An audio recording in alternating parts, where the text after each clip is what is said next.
Hello everyone, what a great day it is. I hope you're all enjoying yourselves. It is patch day. I have the notes right here. 1.5, the big item update patch is here. It's finally here. Now, today was actually a day off for me. I heard there might have been a delay and I thought, hey, that's good. I can take my one day a week that I have off, and it happened to be today, of course. But what I'm going to do for you guys now, it's 12:13 a.m. and I'm sitting down to take a look at the patch notes right here. We're going to go through, do a little bit of a mini breakdown and just take a look at what's changed. These notes are huge, by the way, so apologies if this is a little bit lengthy, but I want to go through and take a look at all the stuff that we can expect to see when I do start posting some videos and get into the game myself.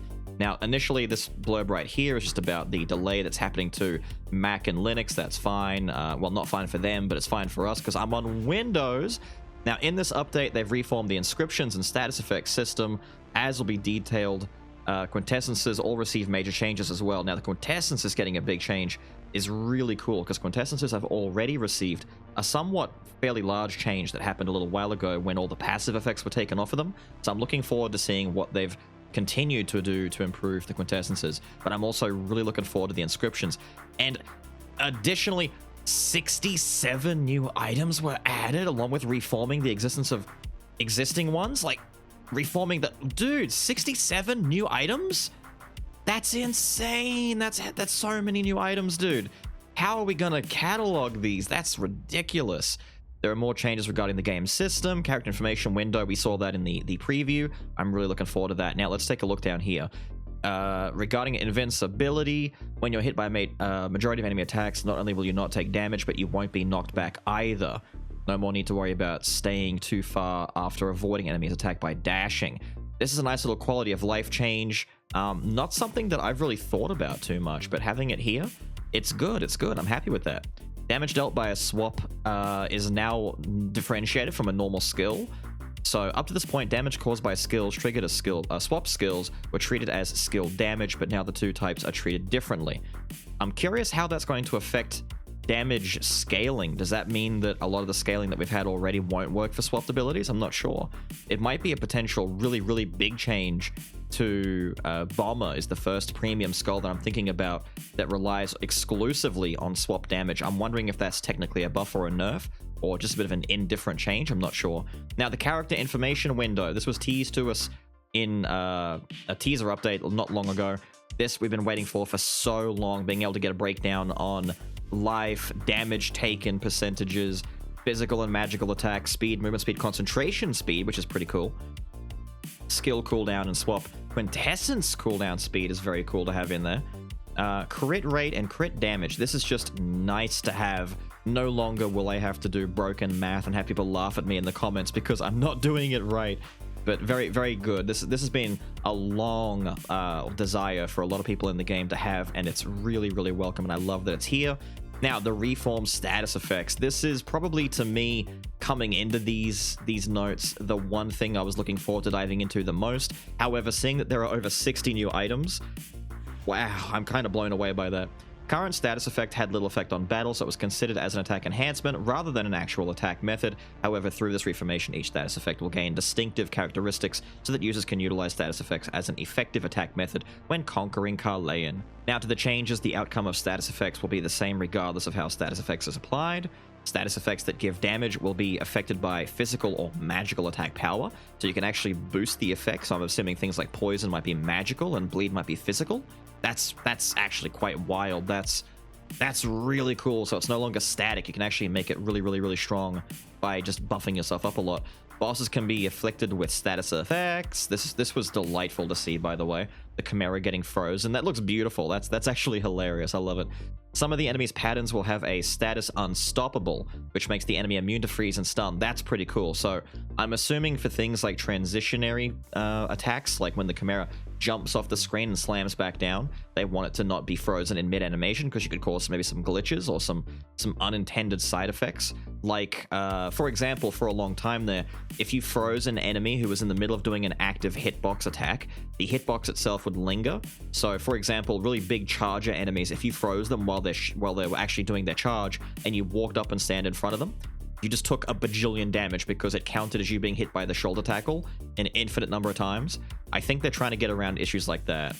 Now bosses can be afflicted with status effects, but not always. The effectiveness of status effects to adventurer and boss decreases by a certain amount. All the bosses will be in unstoppable status while preparing for the attack. I see. So preparation, you cannot stop preparation on some things. That's fine. The fact that we can hit him with anything at all is amazing. Now, changed effect for each status. Poison deals physical damage every 0.33 seconds and continues for 3 seconds. That's good. Wound. If additional wound is given to the enemy who already has wound, it will inflict bleed and give one huge... Oh, that's just Dark Souls bleed. Oh, cool. So you inflict wound once, inflict wound twice, and then a big chunk of bleed damage just hits them all at once. That's cool. So they're separating bleed from poison as a damage over time effect. That's good. Burn is magic damage over time, continues for 10 seconds, it takes every 2, gives more magic damage to surrounding enemies, so it's an AoE burn, spreading a wildfire. That's just going to make Flame Alchemist even more ridiculous. If they didn't do anything to Flame Alchemist, all of this alone is... Oh, it's going to be insane. Freeze, paralyzed movement for 3 seconds, freeze status effect ends when attacked. So you can no longer stun lock an enemy and freeze them and then beat them up while they're in a block of ice, so... You're freezing them to interrupt them, I dare say, which is why some bosses can no longer be interrupted during the preparation of an attack, because you could then freeze, unfreeze, and loop the boss, and create like a pseudo-stun lock. I guess that's what they've done right there. That makes a lot of sense. And then stun separate from the freeze is the 1.5 second paralysis that doesn't break on the on damage taken. So that's how they're separating this. Longer stun breaks on attack, shorter stun doesn't break on attack. Pretty cool. I like all of this so far. Skul, by reforming the status effect system, each status effect will now be more effective and useful. In particular, status effects and skulls who rely heavily on them have been changed significantly. This is our sword boy. Look at this. This looks insane. What is going on here? He's dashing backwards and then what? That looks insane. Skeleton sword's been reformed. It will still use its sharp blade to wound enemies like a true swordsman. The skeletal sword is a master of inflicting status effects on enemies, and the legendary grade Royal Guard Captain deals even more damage to enemies who are bleeding. I do like that this looks like Swordblade Slash coming out at the end here. So there's like an initial hit that afflicts him with wound, and then Swordblade Slash comes out and does big damage. It doesn't look like Swordblade is doing what it did before, though. Along those lines, in order for the status effect to have the right synergy, we've decided to change all the damage types from magic to physical. I see. Well, that makes sense. They've already finished going about making Sword Boy one common type. They made him all magic, so does that mean that he's going back to all physical? Yeah, look at that. That's interesting. I see. Apply to all effects, passive effects, reformed passive effects, swap, change type from magic to physical, skill, tetanus, and double slash, removed skill effects, change damage type from magic to physical. I see. So you're now back to being an all physical boy, Mr. Sword. This is fine. I'm looking forward to seeing how this all plays out. Now, Frost Skull. Look, what is that? Dude, he's got whole new moves. That's a big Frost. Dude, okay. The Frost Skull's main strength is still its free status effect, but now even bosses can be affected by it. This is just new stuff. Removed Glacier Fragment and Hibernation's no longer there. Interesting. Added new skill, Glacial Blade. So what's the second thing he's doing, though? Is that just part of, like, his basic attack now? This Glacial Blade makes sense. That's huge. But what's this second little hit? I don't even know what that is. Interesting, though. So the swap effect and everything else is being changed. I see. Werewolf, Beast Sleep, reduce skill damage. Yes, they're nerfing Werewolf still. We expect this, right? Remove the bleed effect to rip apart. Increase skill damage. Reduce skill damage. Remove bleed. Damage being increased for reduce for Beast Sleep. Beast Sleep was really good. I'm actually still surprised that Hunt wasn't touched. That's still like his best thing to bring to the table when it comes to playing Werewolf is his Hunt ability. But Beast Sleep is by far and away like the speedrun button that you use when speedrunning with Werewolf. And to reduce the damage on that, that's gonna hurt a little bit, dude. That's gonna hurt. But having the bleed effect removed from Rip Apart, I'm assuming that means it's gonna get the wound effect, maybe? I'm not sure. Down to Petty Thief. Change damage type from physical to magical on his swap skill. Interesting. Thief now has a magical swap? Oh, Rip Pocket's now magic? Backstab is now magic? Yo, Thief just got made into an all-magical skull, no longer a hybrid boy. Very cool, because that was still, to this day, well, until now, one of the things about Thief was that you could do him physical with a very backstab and Rip Pocket kind of build, or magical with the coin toss and the smoke bomb. So now he's just all magic. Very cool. The back roll, remove bleed effect. Backstab changes that the stun is inflicted 30% of the time. I see. It's not a guarantee. And then backstab changes the stun inflicted 30% of the time. Okay. Very cool. Even Thief getting these changes is going to be really cool to dance around with. All magic. Wow, that's pretty cool. Skeleton Shield with his one little change right here. Increase the vertical attack range for the shield slam when doing a basic attack. Oh, that's cool. That's just nice. Little basic attack quality of life change for the poor little guy. That's cool, that's cool.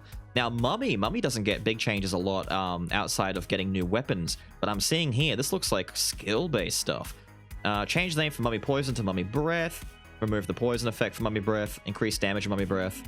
Remove the poison from the ball and the bug. Increase the damage for the ball and the bug to compensate. And change that Scratch and Knife have a fixed chance to deal a wound, so the new bleeding effect. Very cool. Does that mean when they say that they've removed the poison from these effects, much like upstairs with Werewolf and its Rip Apart ability, does that mean that they're not going to give them the new status effects? Does that mean that Mummy Breath doesn't do poison at all anymore? Or is it just the new poison, maybe? I don't know. Alchemist. This is the big one. This is the really big winner of this patch if all things go according to his plan. Made it so that flasks inflicting poison don't mix when hurling different flasks at once. Ah. That's to ensure that Alchemist swap does not just overnight become one of the most powerful swap abilities in the entire game, because you could swap with Alchemist and he throws out like every different flask. Sometimes just lots of things can happen now that bosses and all the status effects got an overhaul. That's really big. Deleted the skill Poison Flask. Oh, I see. Added the new skill, what is that? Neurolepsis Flask? What is a Neurolepsis Flask? Changed the name of Plague to Pollutant Flask. Change the name Flame Flask to Emergency Ignition Flask. I love that name. Emergency Ignition. Quick, we need everything on fire right now. That's cool. Change the number of charges up to 4 for the Pollutant Flask for all skulls. Ah. So before, the Plague Flask actually had the most charges. You could get up to like, was it 6 or 8? When you add Legendary, it had a lot of charges to it. So this is basically just bringing it down to more in line with the rest of the flasks to make it so that, you know, the compensation for Plague is that it didn't do a status effect. It was just easily spammable. Change the cooldown of Pollutant to 14 seconds for all skulls. Increase the damage of Pollutant. Wow, so that's becoming the nuke. They want the Pollutant to really hit hard by the looks of it. Change the number of charges up to 3 for Emergency Ignition. That makes sense. Change the cooldown of Emergency Ignition to 16 seconds. That's a long time, actually. In hindsight, we need a lot of cooldown for that. Reduced damage for Emergency Ignition Flask. That one little line right there might be the death of the Flame Flask nonsense. However, fire now spreads and damages multiple enemies at once, so it might be that the initial damage is being reduced, but the burn damage is what they're going for, which means that technically this is really good for rooms and has a little bit less effect on bosses that don't see the same diminishing returns. Like the burn effect does work, but it's more noticeable in a room where everyone is burning. It's kind of like the same as with Living Armor when you have his big room spreading ability. I forget the name. When he sets the whole room on fire, you really notice the effect of that when you're in a large room full of enemies and you think to yourself, wow, this ability is amazing. But if you pop that against the hero, say, for example, or Joan, sometimes it doesn't feel like it's that good of an ability because it's just little ticks of damage on one enemy instead of everyone blowing up at once. That might be the case there. Change the number of charges to 2 for the Liquid Nitrogen Flask. They want to make sure you can't stun lock enemies. Change the cooldown to 25 seconds. That's a long cooldown. Okay. Now, Dark Alchemist skill. Change the additional embers to inflict burn with a 5% chance. There you go. So the embers that come out that did all the damage, that's what Flame Flask used to do, was the lingering flames, the lingering embers on the ground would do obscene damage. But now it's been changed to have a 5% chance to inflict burn. That's 100% a massive nerf to Flame Flask. And it's actually going to come down to whether or not these other changes are significant enough, but Alchemist could take a drop from S tier down to like A if these other effects aren't up to snuff, because they definitely don't want Flame Flask to carry him the same way it did before. We'll see, we'll see. Rockstar. Ooh, I mean, actually, Rockstar getting any changes at all is impressive.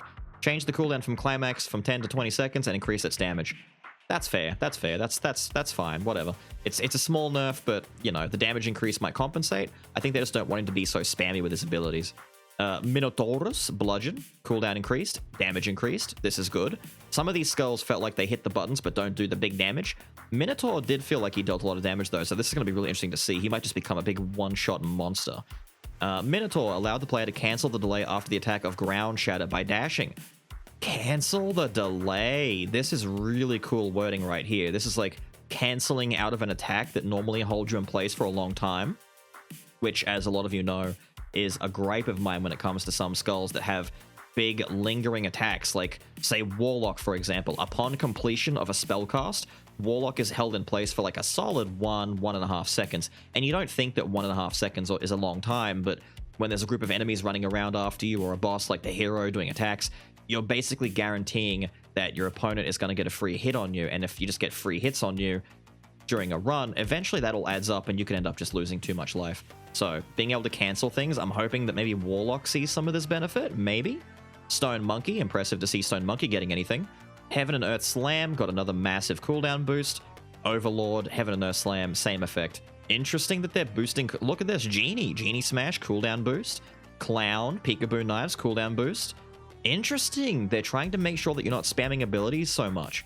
I believe this is also to coincide with the fact that a lot of these skulls get big cooldown reduction effects, and they're best played as very spammy kind of, characters. Like, Clown can just throw knives for days, right? That plays into his passive effect. Genie, I've never really spammed Genie Smash. I'm curious about this. Monkey King, I always play as a basic attacker anyway, with just a lot of madness, so this will be cool to see how that's going to play out. Although, no, I see now. I've just figured out what the reason is.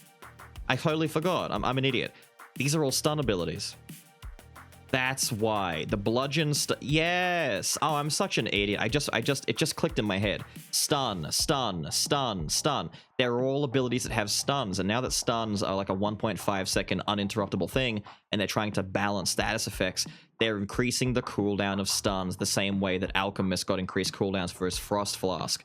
That all makes sense. I'm sorry. That took me a second to catch up right there. That's really cool, though. Now that I think about it, that's decent. That's fair. Prisoner. Ooh, here we go. This could be the death of the king, maybe? Change the daggers to inflict wound with a 10% chance on swap. Ooh, that's pretty cool. Now, Ice Crossbow, cooldown increased. We understand why, because of the freeze effect, but the skill damage has been increased, which is a good compensation. I like that. The king, Blood Sword, increased to his cooldown, probably because, it's a blood sword. Damage increased to compensate. Fire Grenade, increased cooldown, added the effect of inflicting burn, very, very cool. The Cleaver, which is insanely powerful, has had a cooldown increase of only 5 seconds, but changed the Circular Sword Trap to inflict wound on enemies with a 3% chance. That's still going to be insanely good. I imagine that this, even on a 3% chance, those Cleaver Saws linger and do a lot of continuous damage. I'm curious to see how that's going to work. The Wolf Trap, look at that. That's a massive 15-second improvement on its cooldown right there. Just huge. And increased damage. Okay. For those who weren't aware, these two abilities put together were how I got my hitless kill on the king, I believe. I'm pretty sure it was both the Cleaver and the Wolf Trap. It could have been the Turret Trap, but I'm pretty sure it was these two. And I can see that they're taking some course of action against these abilities for being so powerful. Lich! Arc Lich is mentioned. Oh, my boy Lich. Deathly Chill. Cooldown increased, of course, because it causes freeze. Even more reason for me to be a little bit on the fence about Deathly Chill, but that's fine. It's all compensation to make up for the new status effects. That's fine. The fact that Lich gets a look in at all, my boy, still my favorite skull in the whole game. Now, moving down, inscriptions. The inscription system has been reformed. No more need to worry about the courage inscription losing its effectiveness if you don't have the standard issue sword. That's really cool. I love it. They play their own game, dude. You can tell that they're all like, get the sword, keep all these different inscription effects to get things like courage. This could very well have been tactics, right? With the basic wand, the basic staff rather. They get it. Change the system. From now on, inscription will become meaningful when the users collect 2 inscriptions and 4 respectively. However, not every inscription gains meaningful effects by collecting 2 and 4. There are some special ones that give meaningful effects when collecting 2, 3, 5, and 6. I'm glad I'm not seeing an 8 in there somewhere. We think the original system that changed the effect of inscriptions as users add inscriptions one by one had some downsides. It's not necessarily a bad thing that they did to make it so that every time you got a new piece, you got a little bit more powerful. That's not a bad thing in general. The only hard part about it was that some effects just by far and away exceeded the others and made them stand out so much, like Courage and Tactics, and it made you want to tunnel vision into them. And let's be fair, you've only got 9 item slots, right? So for an effect like Tactics and Courage to have such a huge cap of like up to 7 items, you were kind of, locked into, if you want to do a full Tactics run, almost your entire item set is predetermined to be these set items. And that was kind of like a lock-in feature that made it feel less like you could customize the run if you were going for a particular build. But I can see what they're doing here. This is also a good idea. With the feedback and with our effort to make the system better, we concluded that the original system had more negatives than positives. That is why we changed to a system that activates an effect when users collect 2 to 3. We also lowered the required number of inscriptions for maximum effect to 2 to 6. There we go. That's pretty cool. As a result of this change, we are hoping that you can utilize various item combinations with less stress. Look at this, by the way. This all looks really cool. I like this interface a lot. We can see some of the new items down here too. Bone, Rapidity. I like it, dude. I like it. This system reform regarding Inscription changed the UI related to Inscriptions too. Inscriptions in effect are now highlighted with color so you can see more easily which inscriptions are in effect. That's pretty cool. I like this. I like this a lot. Now, additions, changes, and eliminations of inscriptions. With the reform of the inscription system, every existing inscription has been either changed or eliminated. I wonder who went. Physical attack and magical attack are important and popular stats in Skul, but we hope that other stats to be attractive as well. They're addressing Courage and Tactics. This is cool. Due to this system reform, the effect of every inscription was changed in some way, and we would like to introduce a few inscriptions that best represent the direction we aim for. Very cool. Mana Cycle. With the effect of 2 inscriptions, skill cooldown is increased by 40%. Ah, sorcery. Yeah. This replacement for sorcery. So just having 2, you get a 40% cooldown speed increase. That's very cool. At 4, damage dealt by skills amplified by 20%. Oh, that's nice. So you could just stick to 2 if you only want the cooldown effect, or go all 4 if you want to get a bit of a damage boost on top. So it's not just compounding on the same effect, because you would expect this to go to 80%. Interesting. Mana Cycle, a replacement for sorcery. This inscription specializes in skill cooldown speed. When 4 inscriptions are collected, damage dealt by skills is amplified. Amplify effect becomes more effective as you play through the game, because stats and damages get multiplied by the bonus percentage. Oh, before only Brave, Tactics, Duel got amplifying effect, and this led to an unbalanced preference of inscriptions. I see. Now that makes a lot of sense. This is universal. Mana Cycle could be used by anyone because it's not locked into physical or magical. So this 20% damage is just free, dude. This is like a small pot of greed almost. I see. I understand. In this reform, we apply the Amplify effect to not only Mana Cycle, but also other various inscriptions. From now on, users can play according to their preferred playstyle and get damage-wise advantage as well. That's very cool. Treasure. Is that replacing Miser? Effect with 2 inscriptions can spot an enemy with treasure. You could just... Oh, so little dudes walk around with treasure? With 4 inscriptions, type of reward users can get by finding a treasure chest will increase. So money or sometimes items? Oh, that's a really good effect. I like that. Little random surprises out here. Random mechanics. Treasure is a replacement for Miser. It gives you an opportunity to get more gold. If you defeat an enemy with treasure, you can get a treasure chest with gold. And if 4 inscriptions are collected, it might include items too. Very nice, very nice. This is actually like a potluck, because instead of just boosting lots and lots of gold gain by deliberately taking more gold opportunities, now it's more streamlined where you can't like abuse the system. Before, if you wanted to, you could take like a thief and get triple Miser and find enemies that, like the priest girl adventurer fight, and farm her. And technically it was like torture to do this, but you could do it. This is more like linear, where it's like find a dude with a chest, get money from him. That's the effect. If you find a lot of chests or some items, good for you, but now you can't abuse it to end up with a butt ton of gold, because gold multipliers, the gold percent that Miser used to have, did round up very highly by the end of a run. If you kept these items in your inventory, you could get a lot of money. Getting more gold and obtaining a better item combination is a valid strategy, but Miser just increased the amount of gold, which was not the effect and was also boring. Yes, you get more gold. I mean, it was effective. Getting more money is effective, but let's be honest, this is more exciting. In this reform, we tried to make the system more exciting. Thank you. I understand exactly. That's very cool. Absolute Zero effect with 1 inscription. Oh, I like that. Basic attack triggers ice pikes from the ground and freezes nearby enemies. Is that what we saw Frostskull doing back upstairs after the Frostblade? I see. 15-second internal cooldown. With 2 inscriptions, freeze duration increases by 2 seconds, I see. And with 4, to end freeze status, 1 more additional hit is required. Oh, so absolute 0 lets you hit an enemy like once without breaking the effect. That's very cool. That's very cool. So this is going to benefit Frost Skull a lot, but also, you know, Arclich could benefit from this, Alchemist can benefit from this, but the fact that it has a freeze built into it, you can now work with this with any skull. It's just that some will get a little bit more benefit, and then others still get some benefit in general, which is really smart. I like that they're not isolating some skulls getting this benefit with others just missing out, you know? Some, you know, how is Sword going to benefit from freezing enemies if he can't actually trigger a freeze? This is very cool. This is very cool because he does get it. It's good. Inscriptions for each status effect have been added. Now status effects give the same effect regardless of how status effect is applied. Inscriptions that give status effects like absolute 0 allows you to strengthen the status effect. Exactly. These inscriptions, along with the status effect items, will enable a more diverse playstyle. So Blizzard didn't get removed. I thought this might have been a replacement to Blizzard, but you can actually get absolute 0 and Blizzard, maybe? That'd be... Oh, that's such cool synergy, dude. That's such cool... Because Blizzard triggers and hits a lot of dudes. You could, like, freeze a lot of people and cause this effect to hit a whole room. That's really cool. Hidden Blades. The 2-piece. First attack of an enemy leaves a mark that lasts for 1 second, 5 seconds for adventurers and bosses. Damage to an enemy with a mark is amplified by 25%. It's like a mini hunt. Oh, that's cool.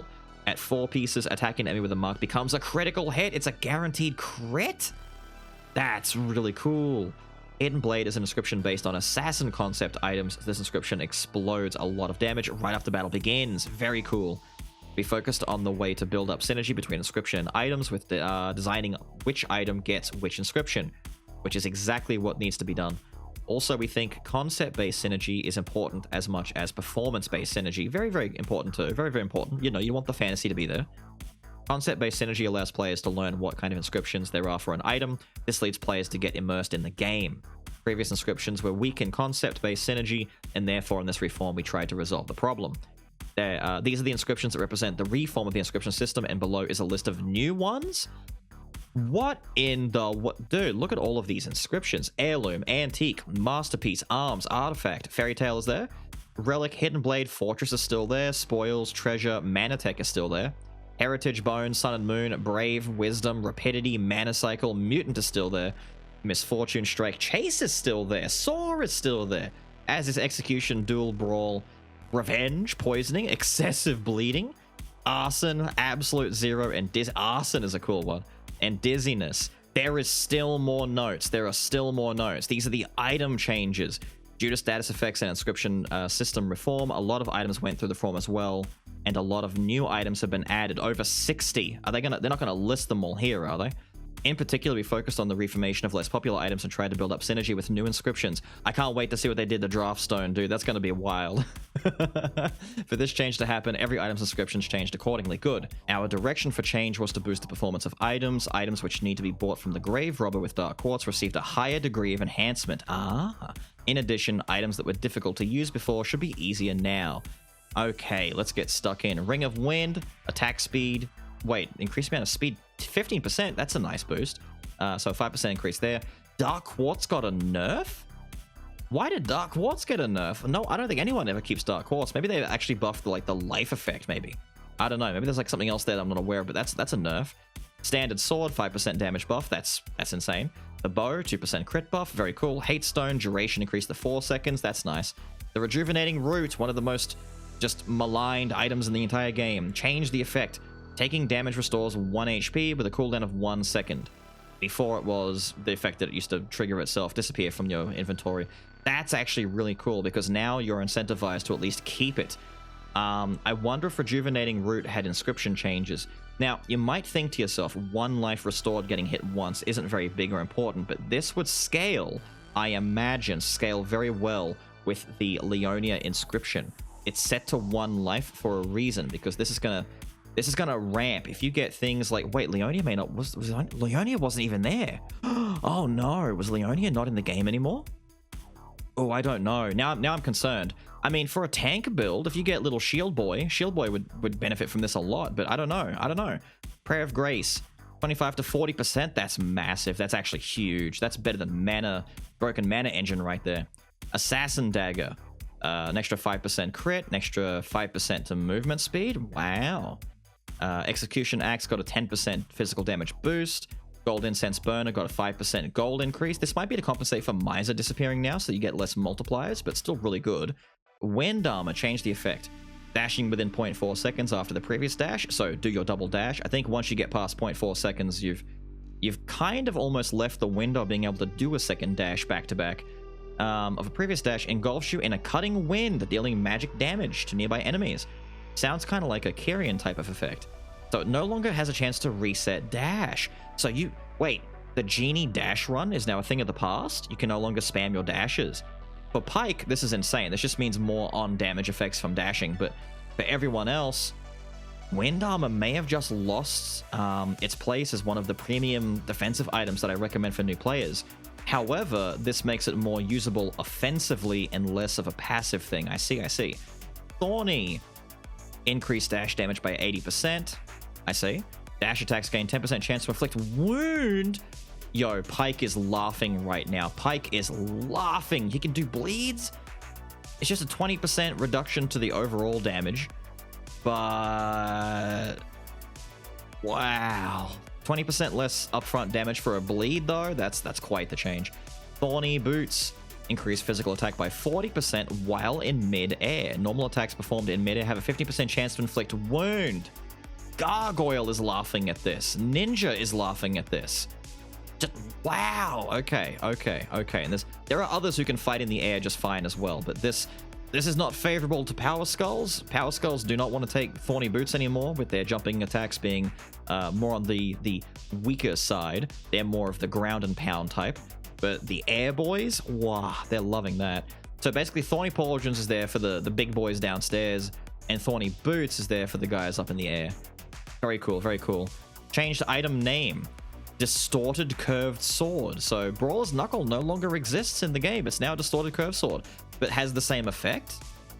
Is that all they really did? They just changed the name to make it more in line with like the crit and physical damage motif, maybe? I don't know.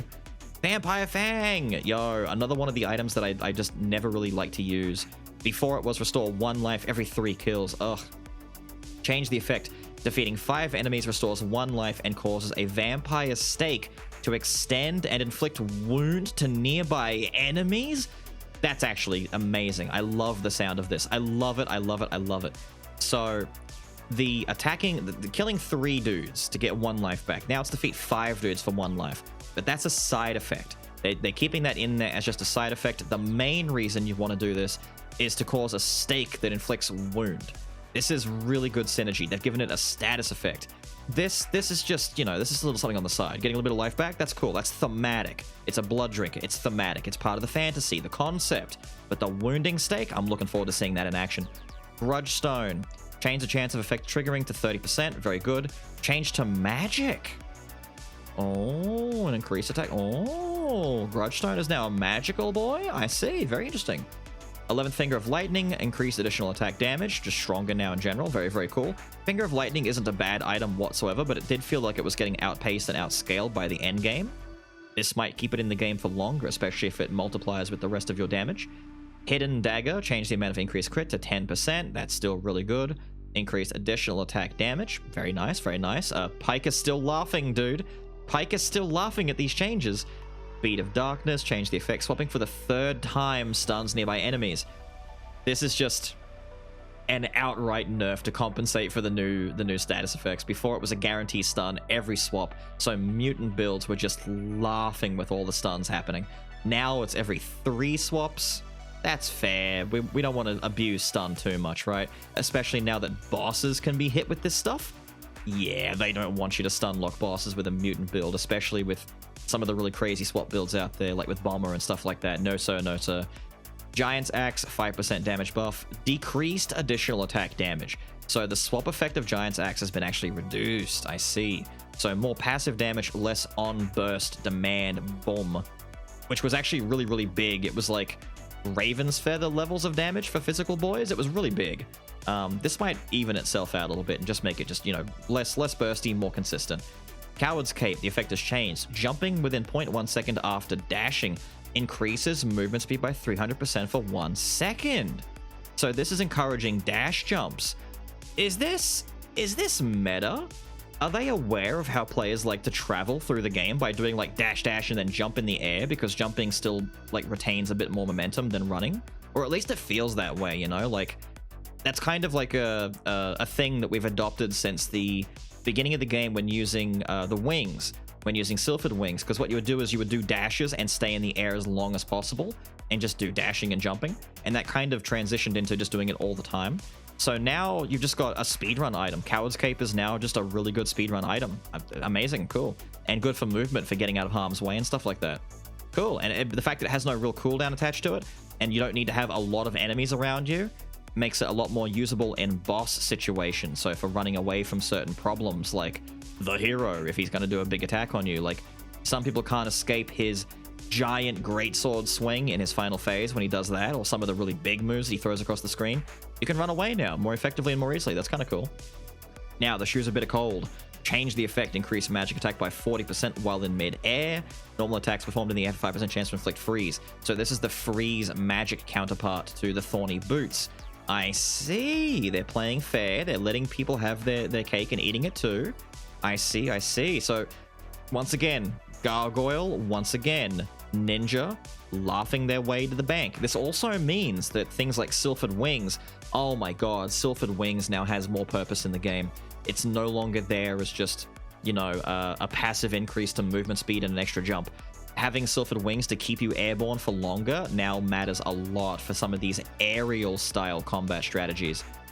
In hindsight, nerfing Werewolf's jump attack was like so important for them to do early. If they didn't do it before, they would have done it in this patch right now. Rake of Fury, buff duration to 5 seconds. That's amazing. Rake of Fury feels really, really, really good when you get it. 5% attack speed nerf. That's nothing. I'd rather have the 2 extra seconds and lose 5 seconds of the actual effect. This feels amazing when you get it, but it does run off really quickly. So more snowball, more snowball. Broken Mana Engine. It also got sent to 40%, so it's tied with the Prayer of Grace. Wow, that's I didn't expect that to get a buff. I thought they'd maybe just like keep it as it is and change the secondary effect or something, but wow, okay. Ancient Incense Burner. Change the amount of Quintessence cooldown to 65. It got a buff? Oh my god, dude. If you get Ancient Incense with the slime, the previous permanent Balrog run really will be a permanent like you won't see the normal form ever. The cooldown reduction. Look at things like Lieweasel, Kobold, Slime. Get two of these together with the Slime Quintessence. Oh man, you're laughing. Ice Scale Spaulders. Change the effect, increase dash attack damage by 30%. This is good. Dash attacks have a 10% chance to inflict freeze. I swear to god, Pike is like slowly rising into triple S tier. The more I read these dash effects, the more I can hear Pike laughing his way as he just zips across the screen, hitting people with bleeds and freezes and extra damage and extra movement speed, because he can dash and jump and be spiraling across the screen at the speed of light. And getting like, if he pops his, wait a minute, if Pike pops his infinite dash and he jumps up in the air and does dashing in mid-air, he would also benefit from all the aerial boosting effects too, right? Right? Or is it basic attacks only? Hang on. Normal attacks. My bad. I'm getting ahead of myself. Maybe that doesn't work, but this is still insane for him. Ceremonial Dagger got a 1 second increase to its buff duration. This is good. It's already good. I'm amazed that they did anything to it at all. I would have left it exactly the way it is and said this is fair because it's still so strong. But getting a 1 second increase, that might be to compensate for tactics, if tactics isn't really there doing the same thing anymore. Otherwise, it's just good. Wind spirits, all the spirits. Oh, it's just 2. Okay, hang on. It's no longer unique, it's rare. They're making it easier to get Oberon. I like this. It's now easier to find them. Increase attack damage, that's good. Change the cooldown of attack from 4 to 10 seconds. Change the cooldown of additional... Deleted the effect bleed. They don't want Sylphid to spam bleed, because at 4 second cooldown, if it just spammed wounds, this thing would carry you. Okay, so it's to compensate for the bleed, which it doesn't even have anymore. I'm curious how Fairy Tail is going to work, because that's a nerf. That's like an increase to its damage, but a nerf to its effect, and a big increase to its attack cooldown. I see. Gnome got the same thing. he got a demotion to rare. His attack was decreased. He got a damage nerf. He now attacks slower and he doesn't stun. So he overall got a pretty fat nerf to his actual on his own damage and utility. But once again, having a stun on demand every 7 seconds would be kind of silly. If they'd, in hindsight, if they put out this massive patch and didn't change the spirits would all unironically become like S tier items. Like you've got Salamander doing burn, you've got Undine doing freeze, you've got a bit wind and earth, you've got Gnome and Sylphid doing bleeding and stunning. The enemies would never get a turn. They'd just be stuck in constant stun lock. But Shade, I wonder what Shade would just get. Just big damage, I guess. The same as how the Alchemist's Dark Flask is just big damage. Warrior Glove, increase additional attack damage. Warrior's Glove is about dashing as well. Hunter's Boots, increase attack damage. You can't be serious. You can't be serious. Pike is laughing, dude. You can't be serious. Pike is insane. Pike is insane. Dash builds are insane. Thief Armor, decrease the Ninja Star's damage. Ah, sad. Poor Thief Armor. But I mean, to be fair, Thief Armor was always like good from day one. It's always been a decent item. Maybe still is. I don't know. Decreased additional attack damage of Mage's Necklace. No, my Skullboy runs are getting a nerf. Ah, this is fair. Mage's Necklace is really, really silly and is really easy to build around, to be fair. It's just get Skull, get Mage's Necklace, laugh your way to the end of the game. That's fine. I'll take that. I'll accept that L. Priestess's Veil. Change the duration of buffs to 10 seconds, the cooldown of buffs 20 seconds, change the amount of increase in the effect. So increase physical and magic. It's a 20% damage buff. Ooh, decrease incoming damage got a nerf though. 50% was a lot. And increase in attack and movement speed. 65 and 45 to 55 and 60. So more movement, less attack. Overall though, that's still like, I feel like that's just a rebalance. I don't know if that's really changed its placement in lists. Having 3 more seconds, but having to wait a little bit longer, that's fine. This almost like equals itself out. That just means you get more time of each buff, effectively. So you're not, seeing a buff, then losing and getting a new one in rapid succession. You can actually hold on to a buff for a bit longer. But this damage increase that's 20% is not a small damage increase, dude. That's a lot. That's for both physical and magical. That's a pot of greed getting an extra item effectively. That's more, in fact. That's pretty big boost.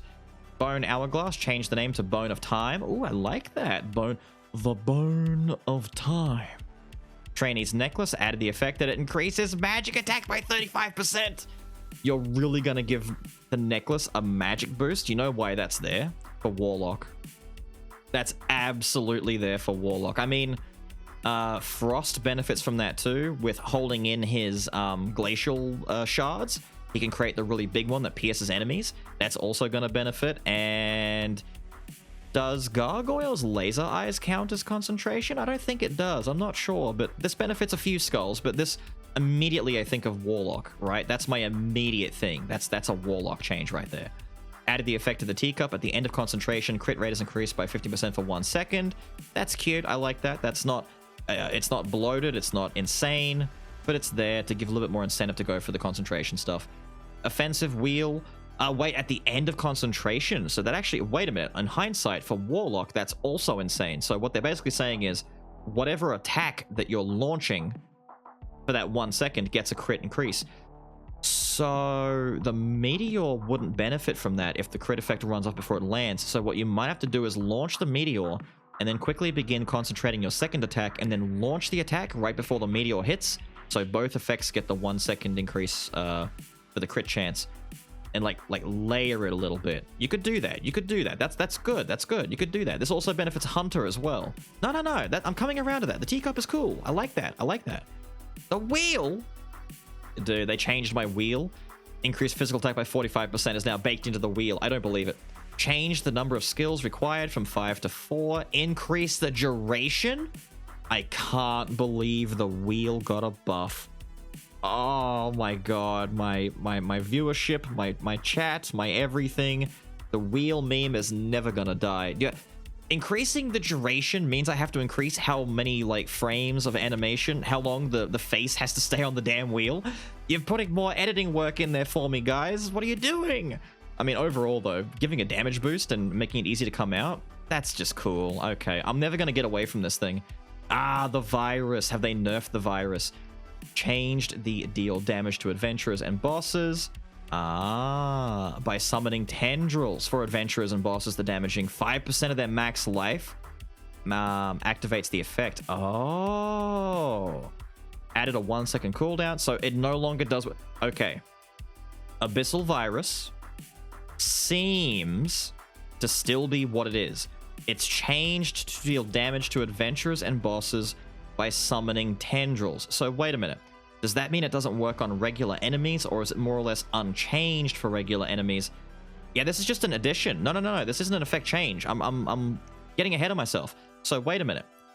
Against regular enemies, Abyssal Virus is still the same. It's still nuts. But they've given the extra effect that it can actually do something on boss fights. Because, let's be honest, you're never going to chunk a boss. Well, you can, but it's not realistic. You don't like having the virus for boss fights because it's basically useless on boss fights. Now, there is actually a reason to keep it for boss fights. That's cool. I like that. That's smart design. God, I love what these guys do. They see an item or a skull, like, this is Ghoul all over again. This is straight up Ghoul. It's like, Ghoul is amazing at clearing rooms, but he can't fight bosses because he can't get chunks. So what do? Ghoul can get chunks all the time, but there's more. He can also eat the chunks to recover life, but there's more. He leaves a gas cloud that poisons enemies, but there's more. His grappling hook is now baked in permanently, and he can get 2 other abilities. He can just have 2 skills plus the hook. Have fun. And it's like, oh, I love what these guys do when they put out notes. It's so refreshing. Not only did they're like, people like the virus, we're going to leave it the way that it is, but there's more. It can now mess up bosses, but there's more. It got a damage buff. It's insane. The Solar Sword got a damage buff up to 40%. The Lunar Ring got a buff up to 40% too, so they got paired up the same. Very cool. The Fighter's Belt changed the amount of increase in attack for each nearby enemy by 3 extra percent, up to 9. Changed the max cap to 90%, so up to 10 nearby enemies is your limit. So still really good if you want to clear through rooms easier. Probably not an item that I'll be keeping very much in my runs. I'm more a fan of just blitzing through enemies. I don't really notice these effects too much, and once again, for things like boss fights, it doesn't linger too well for boss fights. But unlike the virus, this kind of item is catered towards dealing with big rooms of enemies, and like that's specifically built into its description, is it wants enemies nearby. So having items like this isn't a bad thing. It's useful for those who need it. Prince's Box. Change the amount of increase in a physical attack for each skill having a cooldown. What?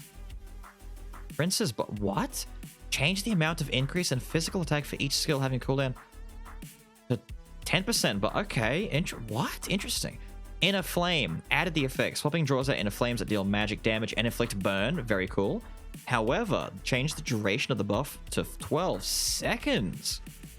Okay, Inner Flame is looking kind of nice. What about Inner Malice? Swapping brings out your Malice, dealing damage and poisoning nearby enemies, so the equivalent.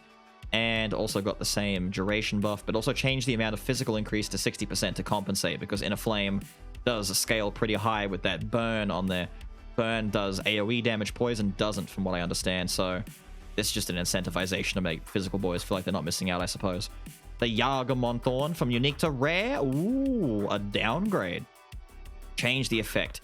Normal attacks against enemies inflict with wound. Deal an additional 7 fixed damage, so 7 true damage, and increase your attack speed and movement speed by 3% for 5 seconds, stacking up to 30%. Interesting. That makes a lot of sense because, you know, it's a thorn. It works with the bleed and the wounding effects. I see. So this is now, it still retains that kind of, I like what they've done here. It still has that kind of madnessy type of feel to it with its attack speed increasing effects. They didn't want to go too far away from the madness style of play and the fixed damage, but having it be rare means it's more accessible earlier in the run. And this is just good, dude. This is just good. Nias's Heart. Change the effect. Taking damage freezes nearby enemies. 10-second cooldown. That's very generous. We've seen freezing effects have cooldowns up in the 20s or 15s. Having a 10-second cooldown is nice, but I suppose that's because the trade-off is that you have to get hit. So that's smart. I like that. Effects where you don't need to get hit, longer cooldowns. You can't spam it. This requires you to take damage. That's balance. I like it. Frozen enemies receive magic damage at the end of the freeze duration. Very nice. Before it used to do its old effect. That's fine. The old effect was kind of dull anyway. This is a good compromise. I like it. The bone of swiftness. All the bones got changes. I'm not going to read ahead. I'm excited. Change the effect when normal attack is dealt. Depending on the higher stat between physic and magic, an enemy gets additional damage. Bone of swiftness is now universal. Based on the number of speed skulls owned, the amount of additional damage is amplified 20 to 60%. So they've made it so that it's no longer exclusive to one type, because skulls like Petty Thief are now all magic. I see. This is just good design. This is good design. I like it. They're including all the extra boys. If you're playing a speed boy and you do magic damage, so like the king with his magic grenades and stuff like that. Petty Thief. Ah, I like it. I like it. Bone of Courage. Change the effect. Every 5 seconds, your physical attack amplify physical damage by 20% for 1 second. Based on the number of power skulls owned, the amount of damage is amplified by 40 to 80%. I see. Amplified damage every 3 seconds based on the number of power skulls owned, 48%. Wait a minute, what's the real change here? Amplify for 1 second? Huh? Instead of amplify every 3... Oh, instead of every... every 5 seconds you get a buff for us. What? Change to show a specific effect when the effect is ready to be activated. I see. So that's going to be interesting to weave. I'm curious how this is going to play out with Warrior, with the concentrating effect and the time it takes to do that. I'll see how that works. That's interesting. That sounds like it's going to be cool to play with. And then the Bone of Mana Bone. Change the amount of... Wait, did they change the name then? Wait. Bonus for this Bone of Courage. It was just Mana Bone. Is it Bone of Mana now? I see.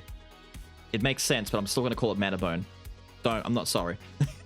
Change the amount of amplification based on number of balance types from 30 to 100 to 20 to 60. So they've nerfed the overall damage insanity of it, because it was really, really high to have double balance boys before. It was one of the best items in the game. Increase additional attack damage. So your overall damage boost has been reduced, and they've compensated by making the actual item do more damage. So as opposed to taking it as a stat stick to... I just got rid of the... I did it again. Right, here we are. So instead of taking this item as a stat stick to simply boost the damage that you do, it's now more locked into, you take this item so the item can do damage, not so you can do damage. That's cool. That's cool. It still helps, but it's not, the whole reason. Mana Eater. Change the effect. After using a skill, use Mana Eater to stab an enemy in front of you by performing a normal attack, dealing physical damage. Next normal attack deals additional damage.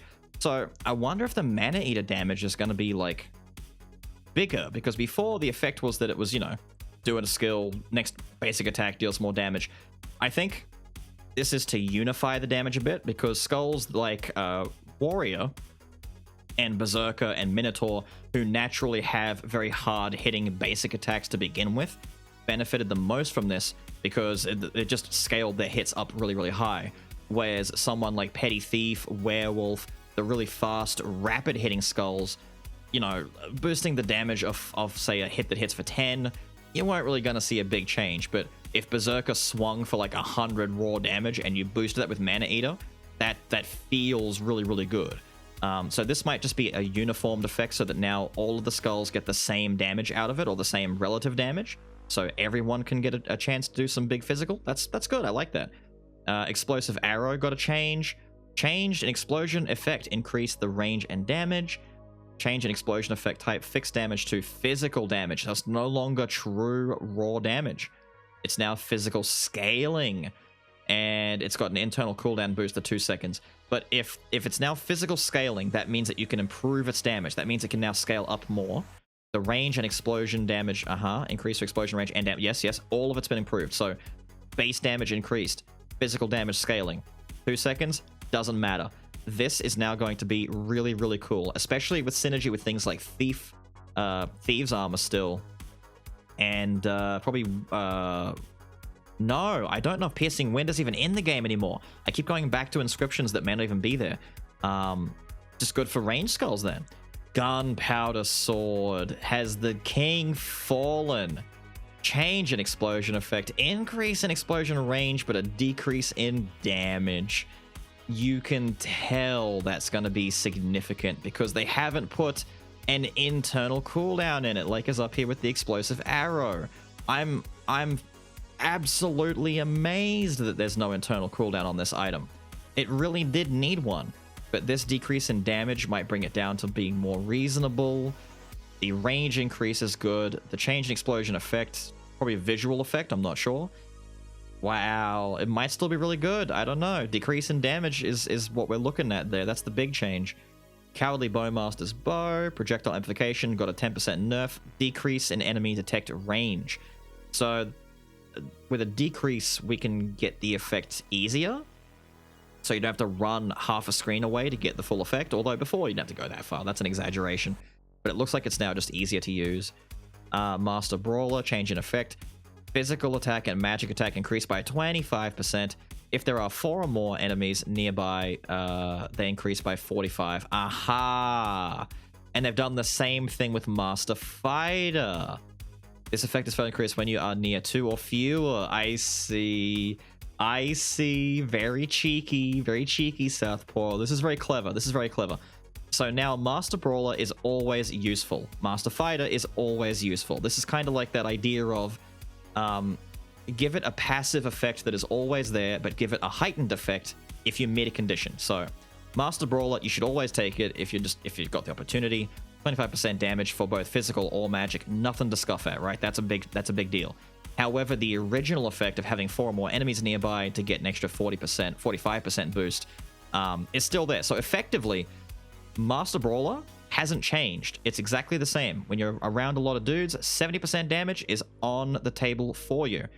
It's just that now you can get 25% if they're not there. Same thing with Master Fighter. If you're around boss fights, less enemies for fighting the hero, for fighting, well, Joan when she doesn't have a lot of summons out, for fighting the sisters, still really good. For fighting the adventurers, still dominantly really good. However, for things like the Chimera fight when he's doing summons, or the third adventurer fight, or just room clears, this takes Master Brawler, Master Fighter, and brings them up a tier on the item tier list easily. That's a really good change. I love ideas like this. That's just smart. Ninja Mask, change the name to Silence Sword. Change the amount of application when damage is often behind from 40 to 25%, so it got a nerf. There are some skulls, there are some ways that you could cheese Ninja Mask, especially with summoners, because the way that it calculates it is that you are considered behind an enemy so long as your main character is behind one. So when you were fighting bosses, for example, say the hero, if you were using Gravy, let's say you're using Gravedigger, and you drop a whole bunch of summons on the ground, as long as you yourself, as the Gravedigger, are standing behind the hero, all of your summons are doing bonus damage. And it got really out of hand for some skulls that could abuse that. And Backstab Thief was getting big returns out of it, stuff like that. This, I don't know if it was really needed to be going down to 25, but we'll see how this plays out in the long run once we get in the game and actually get a chance to test some of these things. Manatech Dagger, change to Manatech Cudgel. Ooh.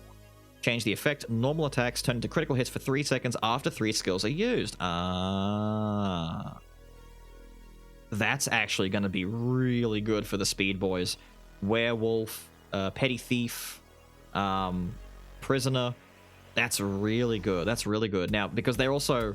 The thing about those skulls in particular is that they're all very spammy with their abilities. Like, if Werewolf goes into a fight and starts the fight by just doing 3 beast leaps immediately, he just gets access to lots of crits for 3 seconds, which also means triggering Gunpowder Sword, who does not have an internal cooldown still, but that comes down to how much damage nerf Gunpowder Sword got. But I can already see Cudgel and Gunpowder Sword being a marriage made in heaven.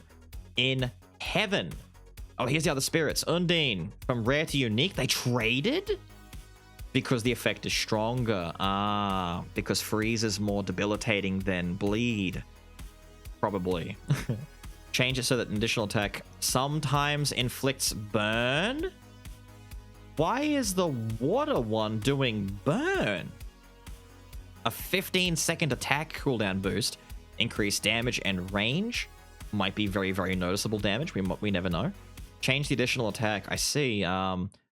Is this meant to be freeze? I mean, maybe not. I mean, having freeze on a passive effect from Undine might have been too strong. Salamander's getting the same treatment. In fact, it's literally the exact same text. Chance to inflict burn, attack, cooldown stuff, range, and damage. And they've been made unique. So Sylphid and Gnome got demoted to rare, and Undine and Salamander got promoted to unique. Very interesting. I want to see what Shade got. Diorite Circlet, buff duration got an increase.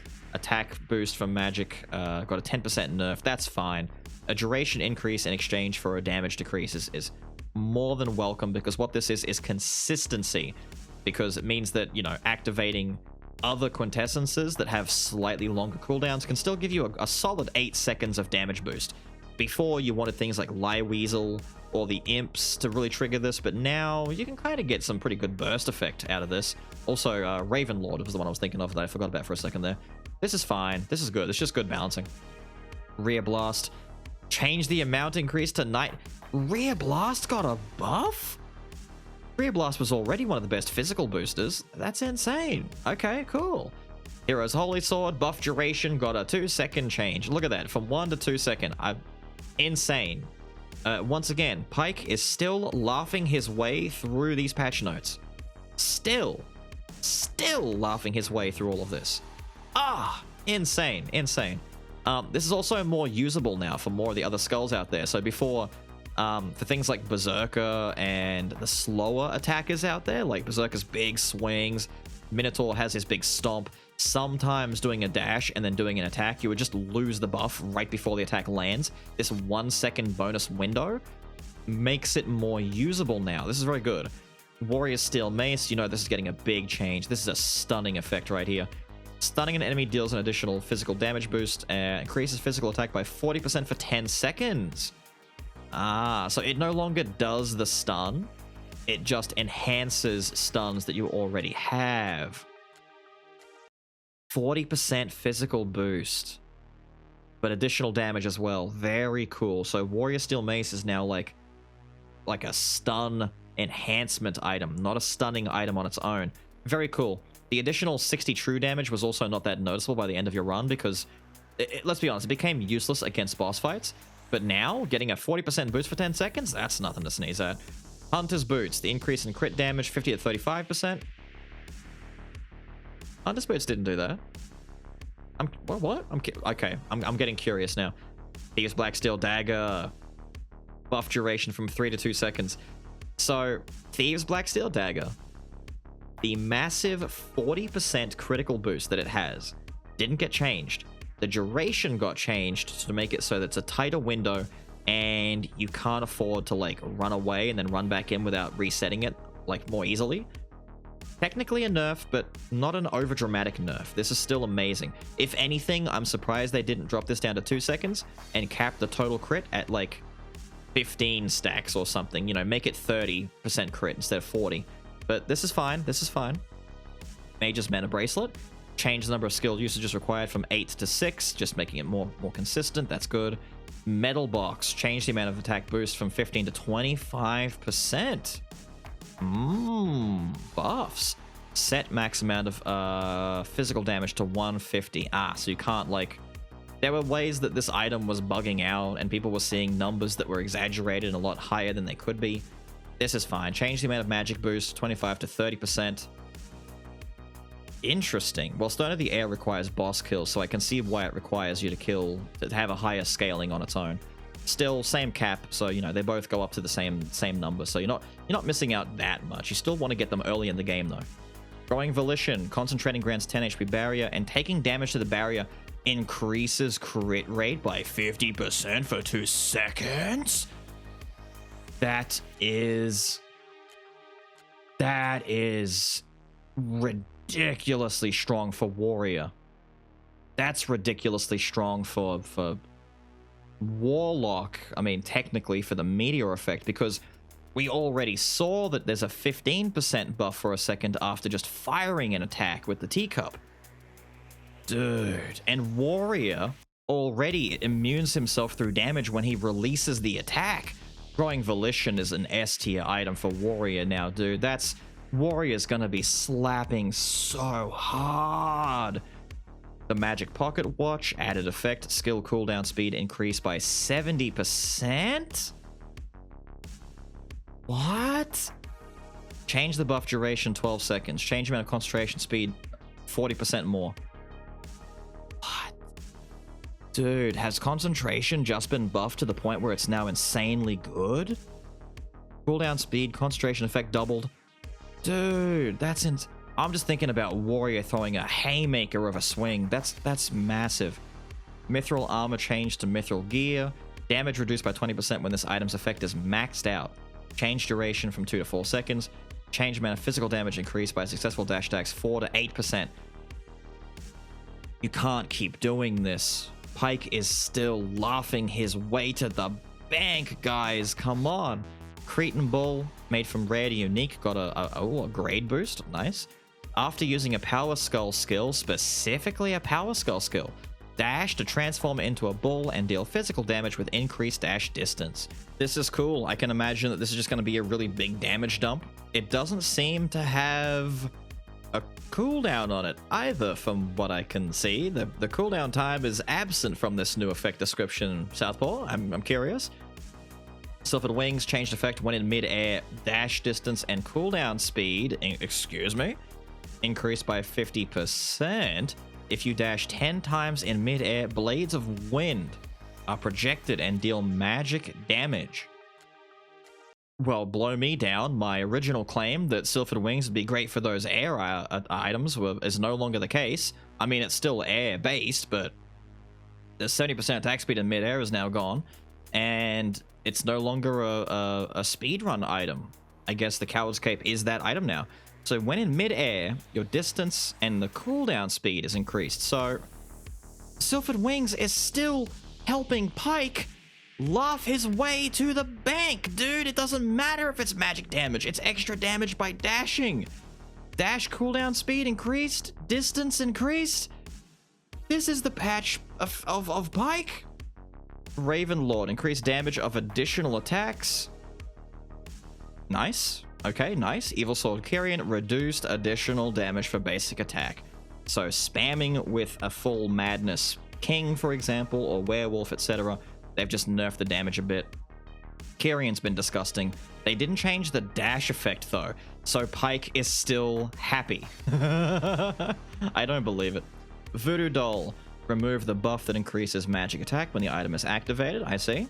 Changed it so that Ragged Doll, interesting, increases magic attack power by 60% when item is activated. Is Ragged Doll a new item? Maybe that's the idea. Ragged Doll is a new item, so Voodoo Doll is just an extra life on its own, and they've split the effect to give this new Ragged Doll the effect that Voodoo used to have.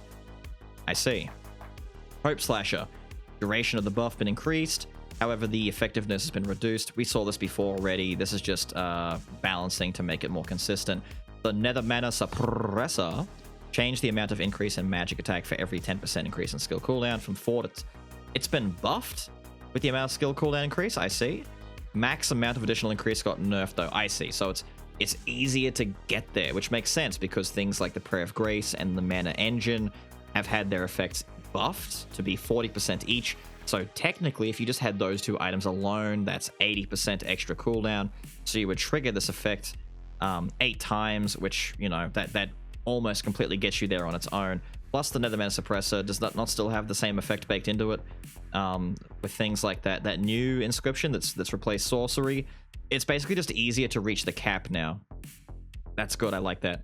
Pain and Despair. Change the max stacks for increased attack speed and movement speed from 30 to 20. So technically a pretty noticeable nerf, losing 10 extra stacks, but Pain and Despair was in itself like 5 or 6 stacks worth of madness on its own.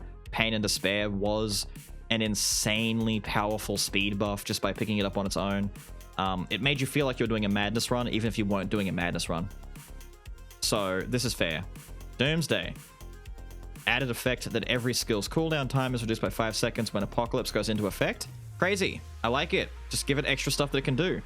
Change the cooldown time for Apocalypse from 30 seconds to 44. Change the duration from 10 to 11 seconds. Increase the damage and range. Aha. So it doesn't trigger as often. You get 1 extra second to bake the effect in. And if you miss... Well, I'm saying when it triggers, skill cooldown time is just by 5 seconds when it goes into effect. That doesn't have to imply that it hits. So if your Apocalypse triggers and you didn't hit the enemy, like say the hero teleported away or it activated while Chimera was dashing back to do the transitional move, it's like, this sucks. You still get something for it, right? You get a little pat on the head for having the item. It's like, congratulations, have this 5-second skill cooldown shaved off. That's fine. 5 seconds is a lot for some skulls. That's cool. I'm a fan of that. Pot of Greed. Gain 1 random legendary grade item when maxing out the effect. Wow. So it really is Pot of Greed. Draw an additional... Well, it's not 2. It's 1. I'll take it, though. Changed amount increased for physical and magic from 15 to 30%. Set max amount at 120. So you just need 4? But wait, that's just 3 additional. If it still counts itself, you just need 3 additional legendary. So it's way easier to max this thing out and get like high returns. And then by getting those extra 3, it's like if you've got 2 extra legendaries plus Pot of Greed, you think to yourself, I just need 1 more to max the effect, and then I get a freebie instead. So it kind of is like getting a +1. It's +1. It makes sense. In Yu-Gi-Oh! Pot of Greed is a +1 card, and they're giving you a +1. Oh my god, the meta is so real. They understand so much.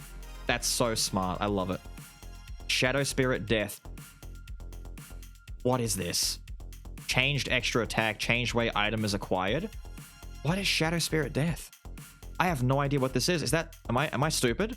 Am I tired? It's like 1:30 in the morning. Am I tired right now? Like, what is that? World Tree Seed. Change it so the tree seed spawns when swapping after the cooldown is done. Ah, so you can control it.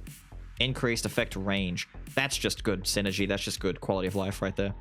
Elder Ent's Gratitude. Changed amount of physical magic attack power from 30 to 40%.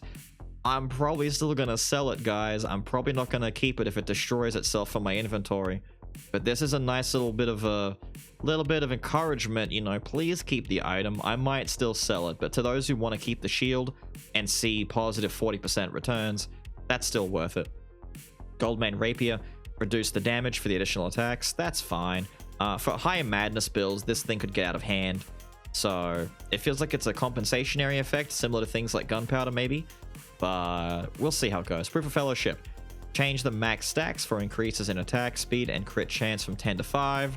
Change max amount of increase for attack from 60 to 50%. This is fair. This is just to make it more usable. Contaminated Core, max damage taken, 5% more damage taken. Change max amount of increased physical attack, an extra 50% damage at the cost of 5% more taken. Yes, please give me that on my warrior build with the big slams, dude. Chimera's Poison Fang. Change proportion of life needed from 10 to 20%, so it triggers more easily. Very cool for adventurers and regular enemies in rooms now.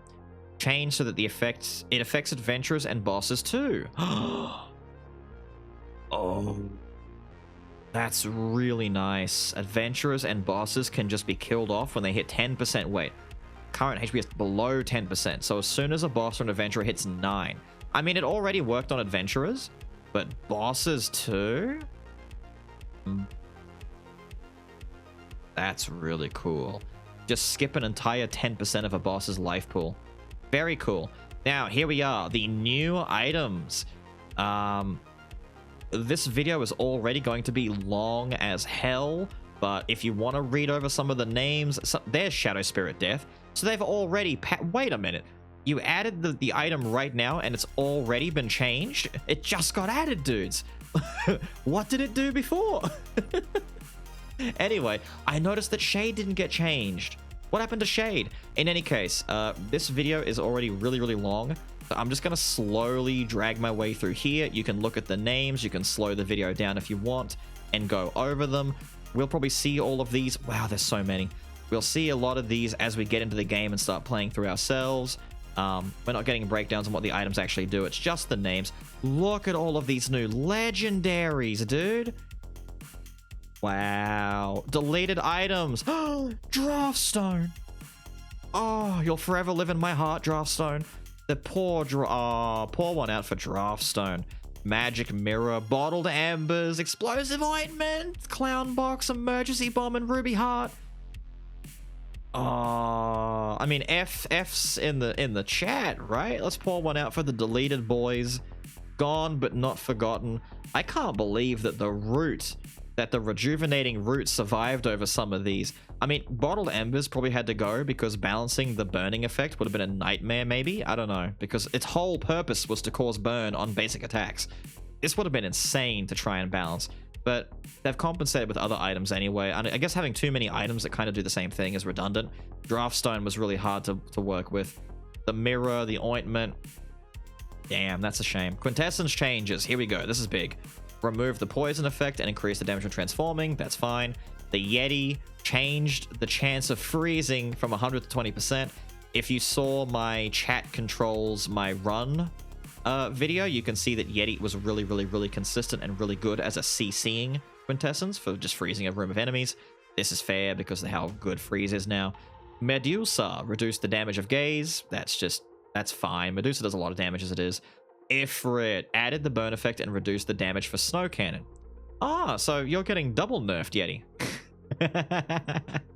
That's fine. So the reduced damage, I imagine, is for the upfront burst, maybe? With the burn being the dominant factor in there, which is actually the opposite of what it was before. Before, Ifrit's main explosion was the main part, and the burn was like the weak little after effect that you didn't really pay attention to. I imagine they flipped it. Nias reduced the explosion damage. Is that my fault for recently starting to use it a lot more, especially with things like Lich? That could be my fault, I'm not sure, but I mean, recognizing that Nias was a really strong Quintessence, I mean, I'm glad. It was kind of slept on in my opinion. Hydra changed the chance of poison for regeneration down to, wow, 100 to 10%. They needed to do this though. Change the color of the acidic breath. That's fair. So Hydra might actually be really good by just walking into a boss room and dropping all the heads and just poisoning the hell out of the guy. That might be really nice. Reduce the damage of the Centaurus Javelin. Well, does the Javelin not cause bleed as well? That might be the reason why. Harpy changed the chance of wound infliction for the Gust of the Canyon. Same idea as Hydra, so it's not consistent. They have to make it so it's a chance. Imp changed it so the chance of inflicting burn is 50% when attacking with a fireball. That's really nice though. 50% chance for imps to burn a dude. That's still good. Fire Dragon removed the burn effect and increased the damage. So they're like, you know what? We're not even gonna let the dragon burn dudes because that would just be insane to try and get around, because we want Ifrit to be the burning Quintessence. We don't want two Quintessences fighting for who's gonna do all the burn stuff. Plus, you've already got Imp doing it as well. There's a lot of burning guys here. So let's just take the dragon and make him, I'm hoping, a giant nuke. Just a big, consistent burst of damage, which is fine. I'm okay with that. The Balrog. Remove the burn effect from every attack and change it to physical type damage. Like I said, they're trying to make sure that there aren't too many chefs in the kitchen trying to all burn at the same time. We want to have some of these guys be taken away and make them more raw and consistent. That's fine. Swanee got changes. Damage is no longer fixed, but is now influenced by the highest stat between physical and magic. They buffed Swanee! Oh, that's so nice. Oh, Swanee got buffs. That's a buff.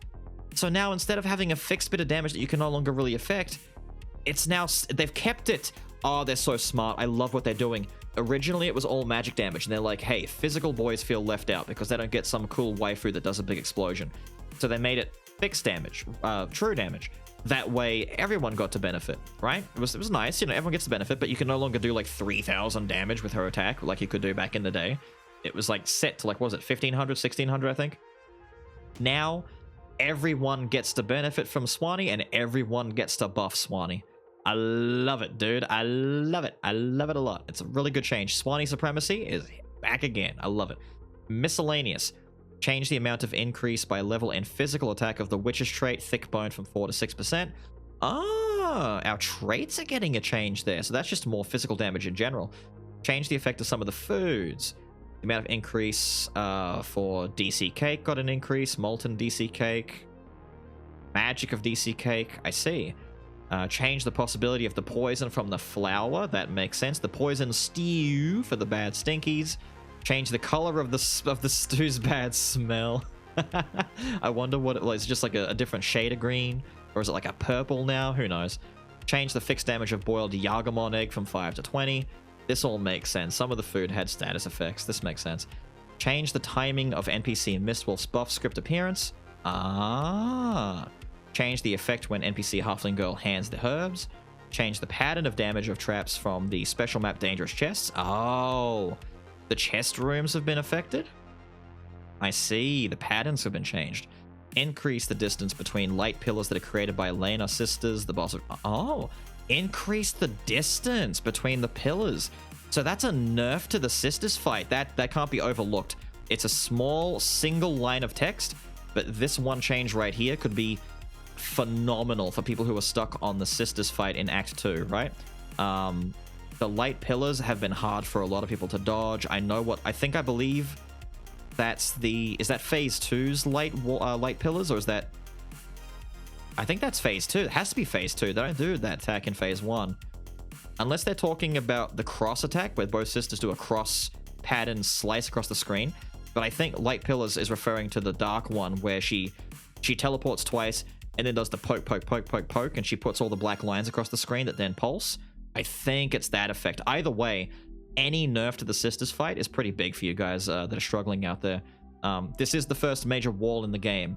The Sisters are a big problem for some people, and this is going to help.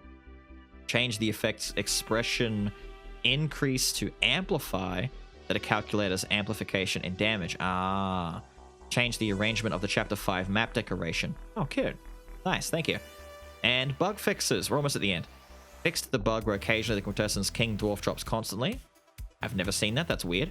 Fixed the bug where occasionally the Veteran Adventurer Wizard flies too high and gets out of the frame. We have seen that, actually. The Sorcery Girl has disappeared off the map before. Fixed the bug where the Skull Great Warlock and Abyssal Monarch were not in an invulnerable state when dashing during concentration. I've noticed that maybe once, but I never really dashed through enemies too much with Warlock. I like to hang back and be safe, but that's a good change. Fixed the bug where the Skull Master Ninja was not in an invulnerable state while using the swap skill in mid-air. That's weird. Fixed the bug where the actual value of physical damage increased effect of the Skull Guardian Commander was different to the script. Good. Fixed the bug where NPC Mistwolf's buff was not maintained after continuing the mid-run save. Oh. So leaving and coming back could lose the buff? I never knew about that. Fixed the bug where the number of Curse of the Light, the debuff that increases incoming damage, yes, which is inflicted by the enemies of Chapter 4, being stacked, was not maintained. You could log out and go back in to clear your stacks? Oh, that's cheesy, dude. I had no idea you could do that. That's pretty fun. This is it for now. We have so many more things to share about our 1.5 update, but didn't want to make you all bored with this super long patch note. I have not been bored, guys. This is an amazing read. Other interesting changes can be found in the game, so I hope you all enjoy this upcoming update. Thanks again for your unbelievable love towards Skull, and please keep supporting us. Of course, with pleasure, guys. Now, this has been absolutely insane. I cannot believe... Can I go further up? Thank you. I cannot believe how much is here. This is jam-packed. We have new items. 67 new items. Staggering. I am blown away. We have skull changes. We have quintessence changes, new inscriptions, changes to previous items, changes to rooms, changes to bosses, changes... Dude, this patch is massive and so worth the wait. I know a lot of people have been waiting for this update. I hope that just going through some of these patch notes, it's been as hyped for you as it is for me to see all the things that are being affected by this update. This is going to be insane. I'm looking forward to jumping in, but currently it's about 1:40 in the morning. I got to get this video going and get it out to you guys so you can see it and get started recording straight away tomorrow. Jump into Skull and start enjoying the good stuff.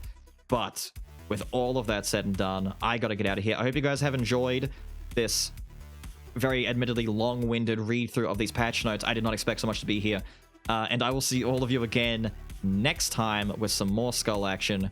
Have a good one.